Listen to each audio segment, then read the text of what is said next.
It's like a juice. It's very so nice, so soft.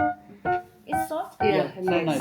Its components and its water is so fresh, I feel, and so good taste, soft, very soft.